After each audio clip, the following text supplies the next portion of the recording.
अक्सर ये सवाल मन में आता है कि हमारी गैजेट्स और इलेक्ट्रॉनिक सर्किट्स में जब बिजली अचानक से कम या ज्यादा होती है तो वे तुरंत खराब क्यों नहीं होते।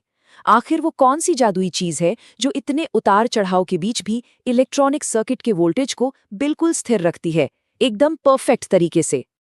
आज के इस विशेष भौतिक विज्ञान विश्लेषण में इसी बात पर चर्चा होगी। सेमीकंडक्टर इलेक्ट्रॉनिक्स का ये टॉपिक, ज़ीनर डायोड के मूल सिद्धांत और वोल्टेज रेगुलेशन, बोर्ड एग्जाम्स के लिए भी बेहद जरूरी है। तो चलिए उस छोटे से कंपोनेंट का रहस्य खोलते हैं जो बड़े बड़े सर्किट्स को जलने से बचाता है।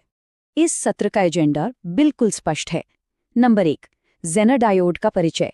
नंबर 2, ज़ेनर ब्रेकडाउन की घटना।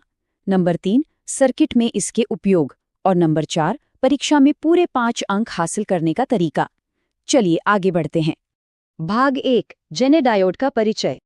ज़ेनर डायोड असल में कोई आम डायोड नहीं है।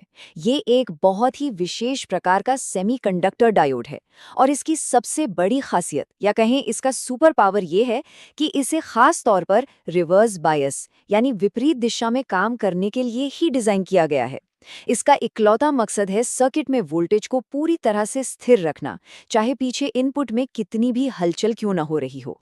सामान्य डायोड और ज़ेनर डायोड के बीच का बुनियादी अंतर समझना बहुत जरूरी है। एक नॉर्मल डायोड हमेशा फॉरवर्ड बायस में काम करना पसंद करता है, लेकिन ज़ेनर डायोड का तरीका बिल्कुल उल्टा है। ये रिवर्स बायस में और विशेष रूप से ब्रेकडाउन रीजन में काम करता है। यही अनोखा बर्ताव इसे इतना खास और उपयोगी बनाता है। भाग 2, ज़ेनर ब्रेकडाउन की घटना। अब इस पूरी प्रक्रिया को थोड़ा क्रम से समझते हैं।